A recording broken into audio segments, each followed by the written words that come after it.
अगर तुमने chainsaw man का एनीमे देखा है या फिर उसकी मांगा पढ़ी है ना, अभी भी तुम्हें लगता है कि डेंजी की स्टोरी काफी ज्यादा सिंपल है, उसको बस अपने गोल्स पूरे करने हैं, तो तुम काफी ज्यादा गलत समझ रहे हो चेनसो मैन की स्टोरी को। आज की इस वीडियो में मैं तुम्हें 3 इंपॉर्टेंट सवाल के जवाब देने वाला हूं। फर्स्ट है कि पोचिता ने डेंजी को ही क्यों चूज किया, उसके पास इतने सारे ऑप्शन थे, उसकी बैक स्टोरी क्या है, basically Pochita as a chainsaw man devil क्या कर रहा था एंड उसके साथ क्या हुआ था। सेकंड नंबर पे चेनसो मैन डेविल की एबिलिटीज क्या है एंड क्यों दूसरे डेविल्स उससे डरते हैं, डेविल्स एक्चुअली में होते क्या है। एंड थर्ड एंड सबसे इंपॉर्टेंट सवाल का जवाब दूंगा कि चेनसो मैन की जो स्टोरी है ना वो एक्चुअली में क्या दर्शाती है। स्टार्ट करते हैं विद पोचिता ने डेंजी को ही क्यों चूज किया, क्योंकि ये सबसे इंपॉर्टेंट सवाल है एंड इसके लिए हमें पोचिता की बैक स्टोरी समझनी पड़ेगी। जैसे हमें पता है पोचिता एक्चुअली में चेनसो डेविल है एंड वो हेल के अंदर 4 होस्टमैन डेविल के सामने फाइट कर रहा होता है, जिसके अंदर माकीमा भी होती है एंड जो बाकी वेपन डेविल्स होते हैं ना वो भी हो रहे होते हैं। अभी इनकी जो फाइट चल रही होती है वो काफी ज्यादा ब्रोकन हो जाती है चेनसो मैन डेविल के लिए। बेसिकली अपने पोचिता भाई साहब बहुत ज्यादा इंजर्ड हो जाता है एंड अल्टीमेटली उसको अपना ये पोचिता वाला फॉर्म लेना पड़ता है एंड वो अर्थ के ऊपर एस्केप कर जाता है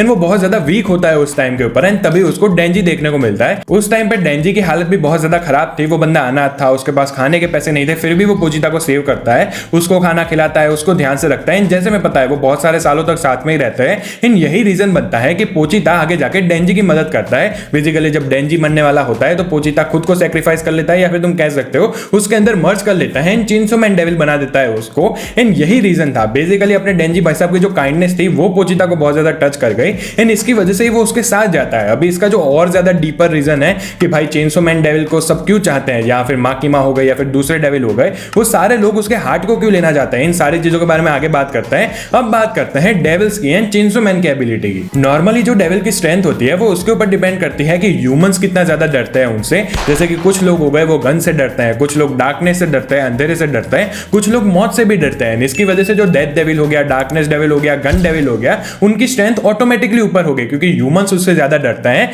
एंड यहीं पे ही अपने चेनसो मैन डेविल आता है, बेसिकली पोचिता आता है एंड सिस्टम को ही उल्टा कर देता है। जो चेनसो मैन डेविल की एबिलिटी है ना उससे वो किसी और डेविल को या फिर किसी और चीज को एग्जिस्टेंस से ही मिटा सकता है। बेसिकली अगर चेनसो मैन डेविल दूसरे डेविल को खा लेता है तो वो बंदा एग्जिस्टेंस से ही इरेज हो गया। नॉर्मली क्या होता है कि जो डेविल होता है ना वो हेल एंड अर्थ के बीच में रीइंकार्नेट करते रहते हैं, ऐसे ही इनका सिस्टम चलता रहता है। लेकिन चेनसो मैन भाई साहब उस सिस्टम को ही ब्रेक कर देता है। इसकी वजह से इसको हीरो ऑफ द हेल या फिर devil that devil fears the most, मतलब ऐसा डेविल जिससे दूसरे डेविल्स भी डरते हैं, ये नाम दिए गए हैं क्योंकि अपने पोचिता भाई साहब की एबिलिटी ही उतनी ज्यादा ब्रोकन है। इसके अलावा भी उसके पास बहुत तगड़ी एबिलिटीज है, जैसे कि रीजनरेशन की एबिलिटी। जब तक अपना डेंजी भाई साहब खून पीता रहेगा तब तक वो खुद को रीजनरेट कर सकता है। इसके अलावा जब पोचिता टेक ओवर कर देता है डेंजी के ऊपर तो जो चेनसो मैन होता है उसका मल्टी आर्म फोर्स हमें देखने को मिलता है, जो कि डेंजी को बहुत ज्यादा यूजफुल लगता है जब वो माँ के सामने फाइट कर रहा होता है। पार्ट 2 में भी जब वॉर डेविल, योरू, इन सबके सामने वो फाइट कर रहा होता है तो पोचिता उसकी बहुत ज्यादा मदद करता है, वो खुद की चेन्स को भी मैनिपुलेट कर सकता है। एंड सबसे इंपॉर्टेंट बात है कि अगर पोचिता चाहे तो वो खुद को भी एग्जिस्टेंस से मिटा सकता है।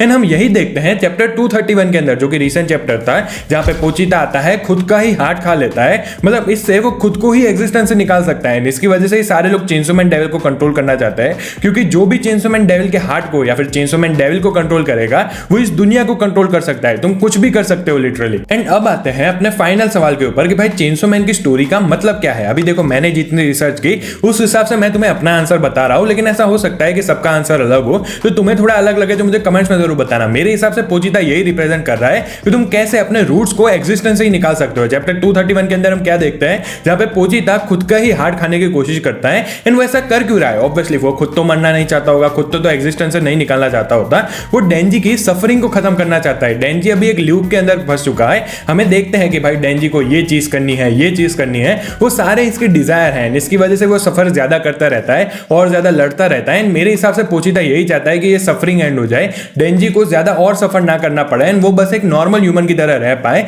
एंड इसकी वजह से वो खुद को ही एग्जिस्टेंस से निकालना चाहता है। मेरा मतलब तो यही है चेनसो मैन की स्टोरी का। अभी ऐसा हो सकता है कि शायद से ये पार्ट 2 फाइनल ना हो, पार्ट 3 भी आए इसके बाद, इसके बारे में मुझे ज्यादा आइडिया नहीं है, लेकिन चेनसो मैन स्टोरी का मतलब यही है कि तुम कैसे अपने रूट्स को एग्जिस्टेंस से निकाल सकते हो। तो शायद से ऐसी कुछ स्टोरी बैठती है। तुम्हारा क्या मानना है मुझे कमेंट्स में जरूर बताना।